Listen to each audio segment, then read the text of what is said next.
चलिए हम वापस लौटेंगे आकर्ष की तरफ और फिर एक बार जुड़ेंगे। लेकिन आज मध्य प्रदेश की सबसे बड़ी खबर है कि पंचायत चुनाव निरस्त कर दिए गए। जैसा राज्य निर्वाचन आयोग के बीएस जामोद ने कहा है कि हमने विधि विशेषज्ञों से जानकारी ली, समझा और फिर चुनाव को निरस्त कर दिया। चूंकि प्रक्रिया ही निरस्त कर दी गई है तो जो लोग अभ्यर्थी बने थे, जिन्होंने अपना फॉर्म जमा कराया था, जो चुनाव लड़ना चाह रहे थे, उनकी जो राशि जमा हुई थी उसको वापस किया जाएगा। तो बड़ी खबर है मध्य प्रदेश की, राज्य निर्वाचन आयोग ने चुनाव निरस्त कर दिए हैं।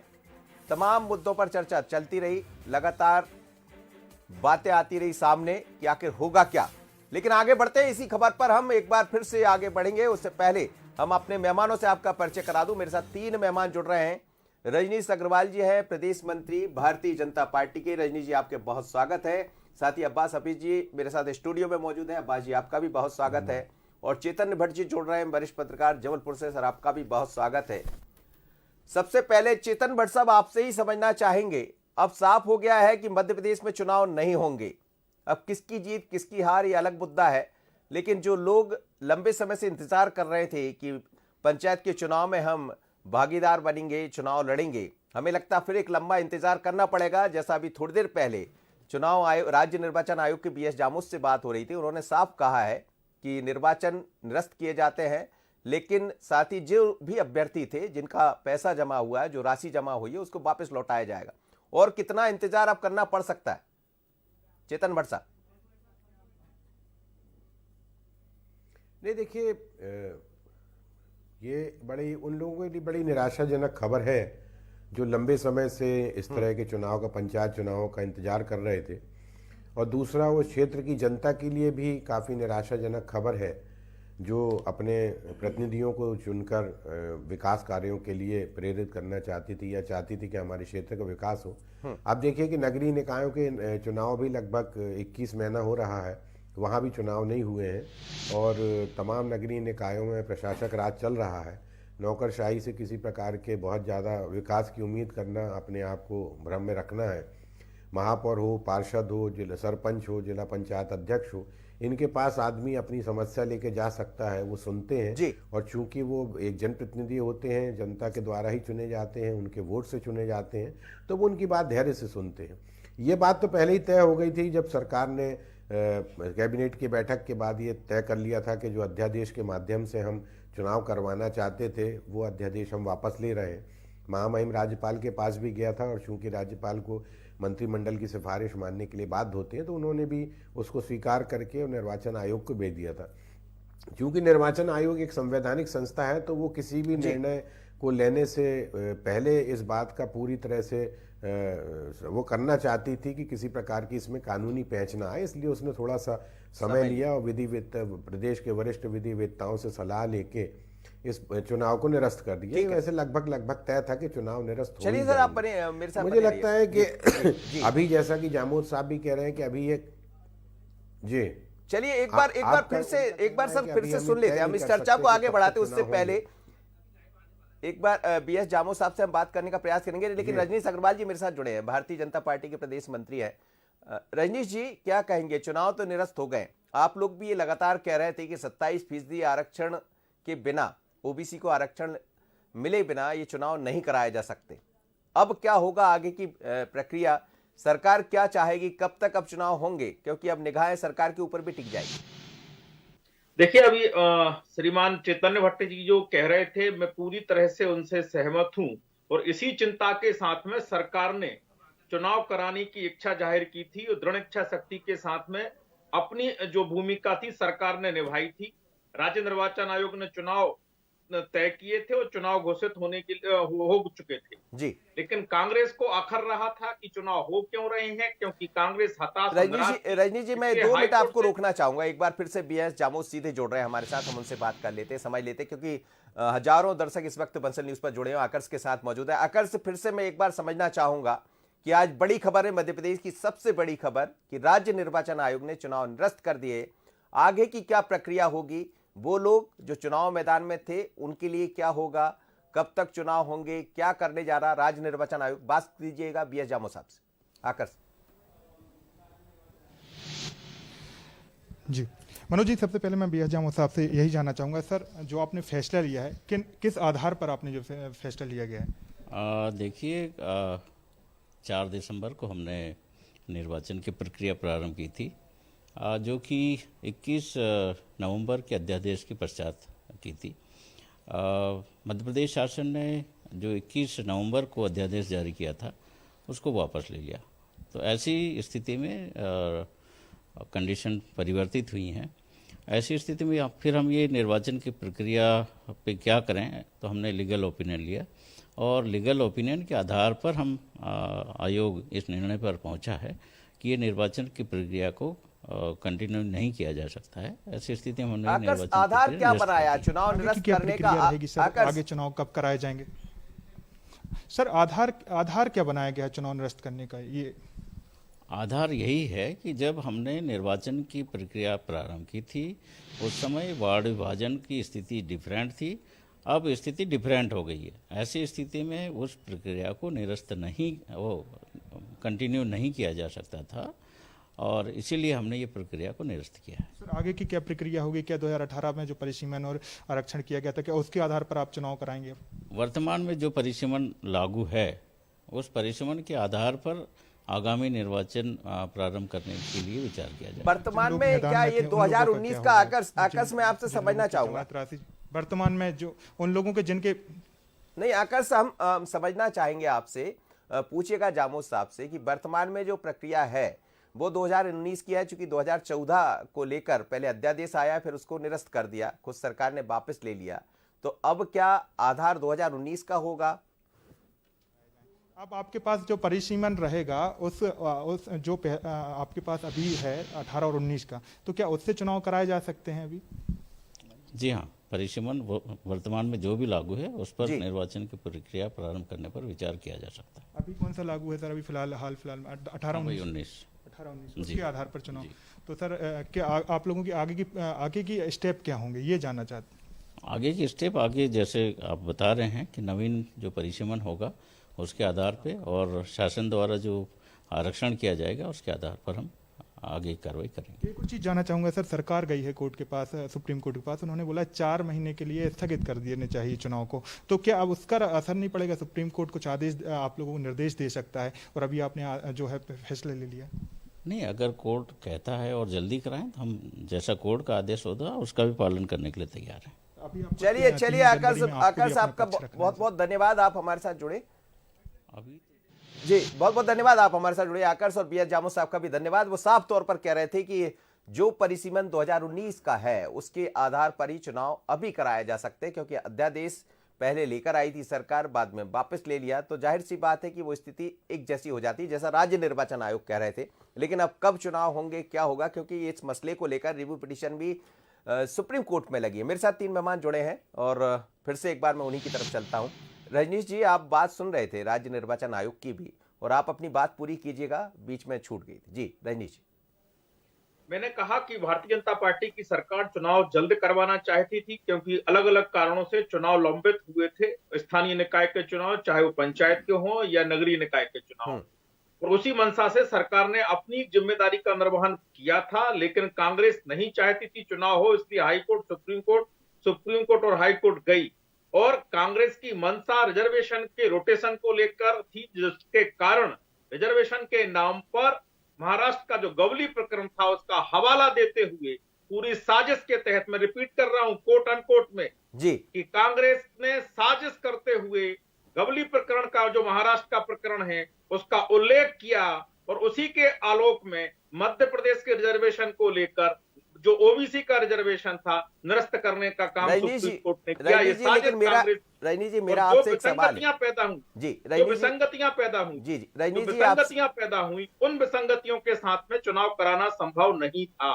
रजनीश जी एक सवाल, सरकार ये चिंतित थी। रजनीश जी एक सवाल इसमें ये आ रहा है, राज्य निर्वाचन आयोग के बीएस जामोद साहब से जो बात हो रही थी, मैंने भी उनसे पूछा कि यदि वर्तमान में चुनाव कराया जाए तो आधार क्या होगा। उन्होंने कहा आधार 2019 होगा, जिसका आप लेकर आए अध्यादेश, पहले 2014 के आधार पर लड़ा गया, उसको वापस ले लिया, तो अब आधार तो वो 2019 को बनाएंगे, क्या कहेंगे जैसा वो कह रहे हैं? हालांकि आधार किसको बनेगा, कौन सा आधार होगा और क्या आगे संभव होगा, मुझे लगता है कुछ समय का इंतजार कीजिए। जी 3 जनवरी का इंतजार कीजिए, सुप्रीम कोर्ट का उसके संबंधित क्या आदेश होता है या पूरा निर्णय होता है। उसके साथ साथ में हाई कोर्ट में जो रिट दायर है उसको लेकर क्या है, और फिर जनवरी का माह लग जाएगा, और जिसमें भारत निर्वाचन आयोग अपनी जो निर्वाचनावली है उसको जी नवीनीकरण करने के लिए जाता है। तो एक जी साथ दो निर्वाचन आयोग अपनी मतदाता सूची के साथ में चुनाव में नहीं, जैसे तमाम सवाल हैं, मुझे लगता है कि उनके उत्तर समय देगा, इंतजार कीजिए। चलिए मैं आपकी बात पर प्रतिक्रिया ले लेता हूं। अब्बास जी, राज्य निर्वाचन आयोग ने आज चुनाव निरस्त कर दिए। लंबे समय से इंतजार इसी बात का था कि कोई निर्णय सामने आ जाए, क्योंकि हजारों हजार लोग ऐसे थे जो चुनाव मैदान में थे, कई लोग चुनाव लड़ने का सोच रहे थे, लेकिन चुनाव की तारीख 6 आने से पहले चुनाव निरस्त हो गए। कांग्रेस का क्या कहना? देखिए मनोज जी, कांग्रेस जो पहले दिन से कह रही थी वो आज सब कुछ प्रमाणित हो चुका है। कांग्रेस के हर एक आरोप जो भाजपा सरकार के ऊपर था वो प्रमाणित हो चुका है। ये कभी मंशा नहीं रखते थे चुनाव कराने की। परिसीमन नवीन जो था, जो 15 सालों से नई जनता की मांग थी, उसको निरस्त कर दिया इन्होंने। आज चुनाव आयोग जो हैं, चुनाव सचिव जो हैं चुनाव आयोग के, वो कहते हैं कि 2019 मतलब कमलनाथ की सरकार का जो परिसीमन था उसी के ऊपर करा सकते हैं अब चुनाव। और ऐसी बहुत सारे सवाल हैं, जैसे रजनीश जी ने कहा, वक्त आने के ऊपर ये और इनका पर्दाफाश होता चला जाएगा। बार बार एक झूठ बोलने से वो झूठ सच नहीं हो जाता है। कांग्रेस पार्टी का कोई जुड़ा हुआ व्यक्ति है, पहले तो कांग्रेस पार्टी कोर्ट नहीं गई है, झूठ बोलते हैं। दूसरी बात देखिए, आज कितनी हंसी आ रही है इनको लोगों के पैसे बर्बाद करा के। विसंगतियों से भरा हुआ चुनाव इन्होंने ला के रखा था, और कमलनाथ जी ने और कमलनाथ जी के नेतृत्व में पूरी कांग्रेस पार्टी ने एक ही बात कही थी कि विसंगतियों से भरा चुनाव नहीं हो सकता है। जो प्रत्याशी, जो पूर्व जनप्रतिनिधि अदालतों में गए, उन्होंने किसी ने भी उनमें से कोई भी ऐसी प्रेयर नहीं मांगी थी कि वो ओबीसी आरक्षण को निरस्त करना चाहते हैं। सरकार के वकील एडवोकेट जनरल साहब तक वहां पर चुपचाप खड़े रहे, उन्होंने पक्ष नहीं रखा। सरकार की मंशा वहीं स्पष्ट हो गई थी कि ये सरकार जो है बीजेपी की, और बीजेपी आरक्षण विरोधी है। मोहन भागवत जी के बयान आ चुके हैं इससे पहले कई बार, तो ये आरक्षण विरोधी लोग यही काम कर सकते हैं। लेकिन आज सबसे बड़ा विषय यह है,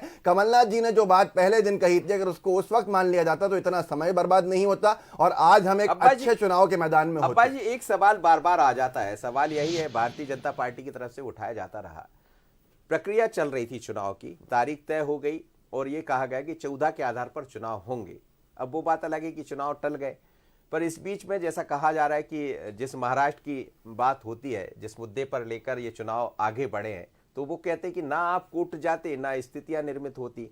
देखिए, पहली बात तो कोर्ट कौन गया? जो जनप्रतिनिधि थे बिना सिंबल के लड़ने वाले, ये चुनाव बिना सिंबल के होता है, दलगत राजनीति से ऊपर होता है, वो गए, और उसके बाद उनमें से भी किसी ने मांग नहीं की। हमारा सवाल यह है कि भाजपा सरकार के वकील वहां खामोश क्यों खड़े रहे? आरक्षण के मुद्दे पर जब सुप्रीम कोर्ट की टिप्पणियां शुरू हुई निरस्त करने के ऊपर, तो ये चुपचाप क्यों रहे? क्योंकि ये चाहते थे कि ऐसा हो जाए। इनकी मंशा स्पष्ट है कि तथ्यों में बात नहीं कर रहे हैं, ये आधार में बात नहीं कर रहे हैं। ये पहले दिन से यही चाहते थे, जो इन्होंने आज किया। आज सबसे बड़ा सवाल यह है कि भारतीय जनता पार्टी की सरकार के चुनाव आयुक्त थे, क्या भाजपा ही चुनाव आयोग है? इनके हिसाब से चुनाव होंगे? 2014 का आरक्षण लाएंगे, 2019 का जो परिसीमन हुआ था उसको निरस्त कर देंगे बिना कोई हवाला दिए हुए कि उसमें क्या विसंगतियां हैं? अरे नवीन परिसीमन की जरूरत होती है, बहुत से वार्ड बहुत बड़े हो जाते हैं। इन्होंने चुनाव कराना अगर इनकी मंशा में होता तो करा चुके होते। जवाब ले लेता हूं रजनीश जी से, फिर मैं चलूंगा भट्ट साहब के पास। जी रजनीश जी, देखिए, मैंने बहुत उल्लेख स्पष्ट करते हुए किया है कि गौली प्रकरण का, महाराष्ट्र का उल्लेख किया गया, और जो न्यायपालिका के खिलाड़ी हैं वो जानते थे कि महाराष्ट्र के इस फैसले के बाद मध्य प्रदेश के चुनाव का क्या हश्र होगा। और श्रीमान कांग्रेस के प्रवक्ता महोदय, ऊंट की चोरी नोरे नोरे नहीं होती। सबको पता है कि कांग्रेस जो आपकी बेनकाब हो गई, माननीय रजनीश अग्रवाल जी, थोड़ा तो जनता का सोच लीजिए, थोड़ा तो जनता का सोच लीजिए। नोटिस का जवाब दीजिएगा माननीय वकील साहब का, नोटिस का जवाब दीजिएगा। आपकी पार्टी के बड़े बड़े नेताओं के बड़े बड़े झूठ के ऊपर जो नोटिस दिया गया है, उस मानहानि के नोटिस का जवाब देने के अंदर आपके पसीने छूट गए हैं, क्योंकि आप लोग समझते हैं कि राजनीति में कुछ भी बोल लेंगे, कुछ भी कहेंगे। जनता मूर्ख है क्या? जनता समझती है, जनता समझदार है। आज हमारे जितने पंचायत चुनाव में प्रत्याशी देखे, हर किसी राजनीतिक दल समर्थित हो, लेकिन सब समझदार हैं। आप आरक्षण विरोधी लोग हो।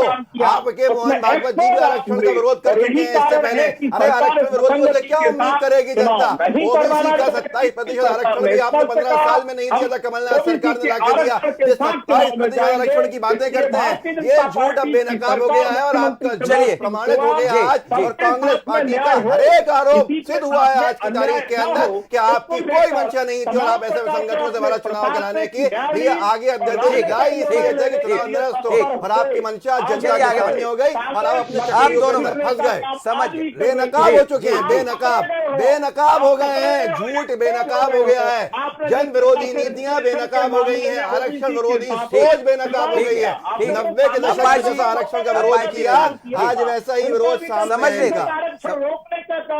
चैतन्य भट्ट जी, एंडरसन को बचाने का काम अगर आपके वकील साहब कर रहे थे पार्टी से जुड़े हुए, तो क्या आप एंडरसन के एक प्रतिक्रिया?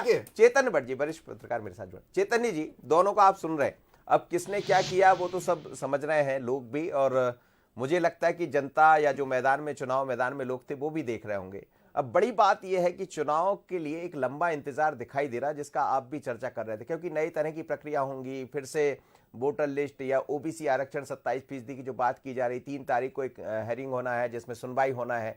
होगा क्या बहुत ही लंबा इंतजार हो जाएगा 2-4-6 महीने? क्योंकि आज खुद भूपेंद्र सिंह भी ये कह रहे थे कि हम ये चाहते कि 4 महीने का वक्त मिल जाए, सरकार भी ये चाहती, तो 4-5 महीने तो इंतजार करना ही होगा आप लोगों को। चेतन जी, नहीं देखिए, अभी चुनाव में बहुत समय लगेगा क्योंकि इसमें बहुत से कानूनी पेंच हैं। सबसे बड़ी बात यह है कि मध्य प्रदेश सरकार चाहती है कि 27% ओबीसी को आरक्षण मिले।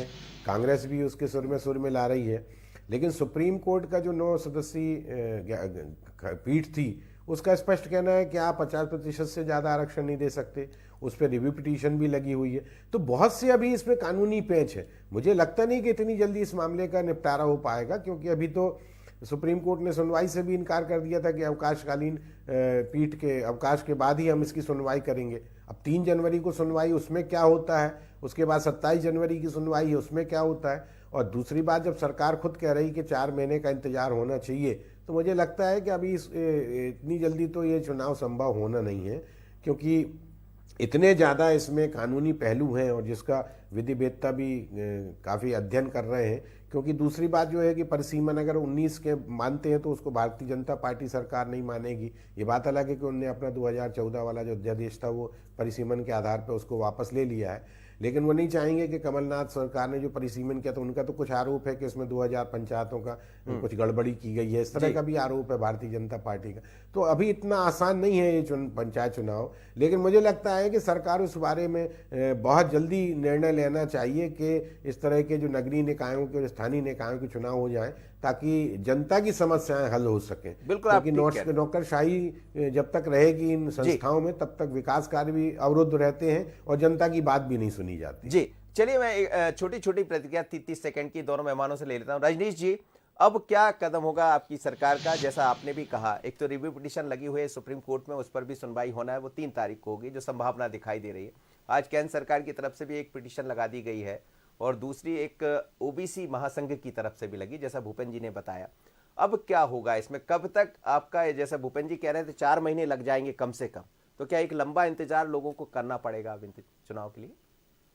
देखिए, ये तो मैंने कहा पहले भी कि न्यायपालिका पर बहुत कुछ निर्भर करेगा। सुप्रीम कोर्ट 3 जनवरी को ही हाई कोर्ट, और उसके बाद में उनके आदेश या निर्णय जो भी आते हैं उसके आलोक में राज्य निर्वाचन आयोग या सरकार दोनों आगे बढ़ने का काम करेंगे जी। लेकिन एक मोटी मोटी बात मैं बहुत स्पष्ट कह दूं, जो चेतन भट्ट जी भी कई विश्लेषण करते समय बात कह रहे थे कि हम पंचायत चुनाव का कांग्रेसीकरण नहीं होने देंगे, भाजपा कांग्रेस के षड्यंत्र को कामयाब नहीं होने देंगे।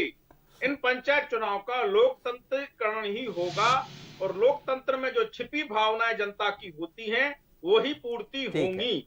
और मैंने कहा, बहुत संक्षेप में कहा है, बाकी मेरी बाध्यताएं हैं। चेतन भट्ट जी बहुत कुछ बातें कह चुके। बिल्कुल ठीक कह रहे हैं आप जी। अब्बास जी, साफ हो गया, कांग्रेसीकरण तो नहीं होगा और अब भारतीय जनता पार्टी भी चाहेगी, लेकिन ये मुद्दा उलझ गया, ये पैच फंस गया भाजपा और लोकतंत्र ये दो अलग अलग दिशाओं में जाने वाली चीजें हैं। भाजपाईकरण जिनका किया हुआ था, बहुत दुख था, इसलिए निरस्त कराना ही था इनको, चुनाव रद्द करना ही था। अपने चक्रव्यूह के अंदर फंस गए, अपने चक्रव्यूह में फंस के बेनकाब हो गए। आरक्षण विरोधी लोग हैं, लेकिन हैरानी की बात यह है कि ये सरकार, अरे भाई जिस वार्ड में आरक्षण पिछले 7 साल से नहीं मिला है, उस वार्ड को आरक्षण मिलना चाहिए। नोटेशन को नहीं समझते, राजनीति करना जानते हैं, और राजनीति करने से सिर्फ इनका खुद का फायदा होता है। मैं इतना ही कहूंगा, हमने पहले दिन से आरोप लगाया था जब इन्होंने अध्यादेश जारी किया कि इनकी मंशा नहीं है, ये विसंगतियों से भरा हुआ चुनाव कराना ही इसलिए चाहते हैं ताकि ये दूसरों पर दोषारोपण करके और चुनाव रद्द करा सके। जनता के साथ बहुत बहुत धन्यवाद आप सभी मेहमानों का मेरे साथ जुड़े, रजनीश जी आपका, साथ ही अब्बास जी आपका, और चेतन भट्ट साहब आपका भी।